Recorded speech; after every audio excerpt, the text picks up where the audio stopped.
मैंने और मेरे हस्बैंड ने मिलकर ये फ़िल्म बनाई है हुंदन, जो कि एक ब्रूशेस की फ़िल्म है और ये फर्स्ट फिल्म है इस इलाके की। आइडिया जो था वो मेरे हस्बैंड का था, जो कि इस फिल्म के डायरेक्टर भी और राइटर भी हैं। वो 17 साल से जो है इस फिल्म को बनाने या उसकी स्टोरी पे काम कर रहे थे। हम दोनों ने मिलकर इस फिल्म को बनाया, इस पे काम किया। इस फिल्म में जिस चीज़ को हमने कोशिश की है कि कवर कर सकें वो है को एग्जिस्टेंस विद नेचर, यानी एज अशरफुल मखलूक़ात आप दूसरे जो खुदा के मखलूक है आपके साथ, उनके साथ आपने रहना है। ये को एग्जिस्टेंस की बात है। कोविड के बाद अभी ये जो नेचर बेस्ड सॉल्यूशंस की तरफ लोग जा रहे हैं, तो उसमें ये स्टोरीज़ जो इंडिजिनस वे ऑफ लिविंग है, जो लोग जिनके पास शायद दुनियावी तालीम उतनी ना हो, डिग्री ना हो, लेकिन वो किस तरह से नेचर के हवाले से उनके पास इंडिजिनस जो नॉलेज था वो अगर किसी के पास है तो वो मुख्तलिफ़ फॉर्म्स में आगे लाना चाहिए। तो ये फोकलोर भी सदियों से उन पहाड़ों में सुनते आ रहे थे। हमने कोशिश की कि इसको एक बड़ी स्क्रीन पर लेके आए। बहुत सिंपल है, एक फोकलोर है जो कि आइबेक्स, वो भी एक नायाब जानवर है। खैर अब नायाब नहीं रहा, उसकी कंजर्वेशन की वजह से, एफर्ट्स की वजह से सरकार और कम्युनिटीज़ की। आइबेक्स और उसके बच्चे की कन्वर्सेशन एक फोकलोर में, जब शिकारी शिकार करना आया है तो माँ बच्चे को दिलासा दे रही है कि कुछ नहीं होगा, ये तो चरवाहा है। और ये पूरी फिल्म उस फोकलोर के ऊपर है, और वो फोकलोर सदियों पुरानी है। ब्रूशेस की समेत बहुत सारी ज़बानें, गिलगित बल्तिस्तान की मकामी ज़बानें ख़त्म हो रही है। और ये यूनेस्को ने अपनी वेबसाइट पे लिखा हुआ है कि ब्रूशेस की is one of the definitely endangered languages of Pakistan. इसका मतलब ज़बान ख़त्म हो रही है। बस एक कोशिश है।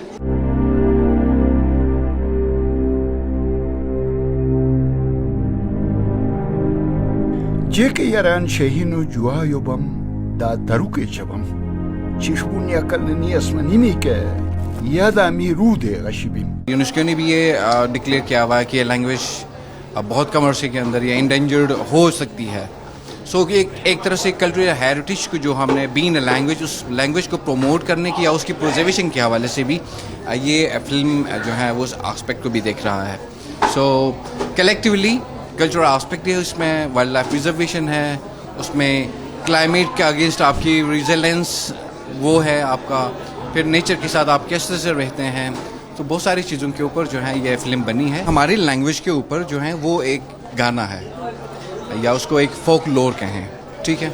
अब वो गाने को अगर हम एक्सप्लेन करें तो ये पूरी जो फिल्म बनी है उस गाने के ऊपर ही बनी है।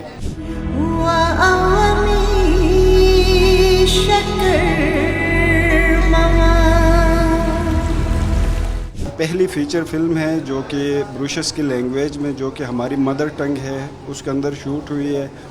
तो इसका हिस्सा हो के हमें तो बहुत अच्छा लगा। इस किस्म की जो स्टोरीज़ जो हमारी लोकल लैंग्वेज में हैं, जो फोकलोर्स हैं, वो मज़ीद इस तरीके से बड़ी प्लेटफार्म पे आएंगी तो लोगों को हमारे कल्चर से ज़्यादा वो हम आहंग होंगे।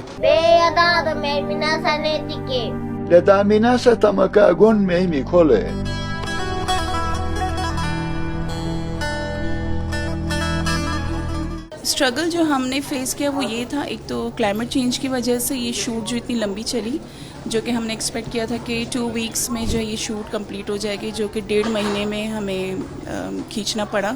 उसकी वजह से ज़्यादा कॉस्ट भी बढ़ गई, और फिर जो बिल्कुल जो बाद के जो प्रोसीजर होते हैं जैसे एडिटिंग वगैरह, और ये सब में भी टाइम लगा। तो बीना प्रोड्यूसर हमें इस चीज़ पे हमने स्ट्रगल किया। लोगों को ये देख कर उनको ज़रूर एहसास होगा कि जिस तरह से हम इंसान एक दूसरे के लिए फील करते हैं पेन, तो इसी तरह एनिमल्स का भी सेम ही है। अगर आप किसी एनिमल को शिकार करते हो बिला वजह, तो वो भी सफ़र करती है, उनकी औलाद भी सफ़र करती है। बाकी क्लाइमेट चेंज तो गुज़श्ता कुछ दिनों से या कुछ महीनों से, सालों से तो हम बहुत ही ज़्यादा फील कर रहे हैं। तो इस पे यस काम होना चाहिए और बहुत ज़रूरी है, क्योंकि ये मेरी मदर टंग है ब्रूशेस की, और ब्रूशेस की को बड़े पर्दे में देखना एक ख्वाब ही लगता था, लेकिन आज वो हकीकत में बदल गया।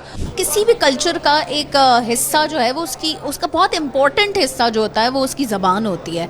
अगर वो फेड आउट हो जाए तो फिर कल्चर भी फेड आउट हो जाता है। तो आई रियली थिंक कि it's a very good topic to bring up for in front of the world कि जी अगर कुछ ऐसी ज़बानें हैं जिनको सेव करने की ज़रूरत है तो वाई नॉट। वाइल्ड लाइफ से लेकर ग्रीनरी, दोनों चीज़ें ऐसी हैं जो मुझे लगता है कि हम सबको मिल के सेव करने की ज़रूरत है।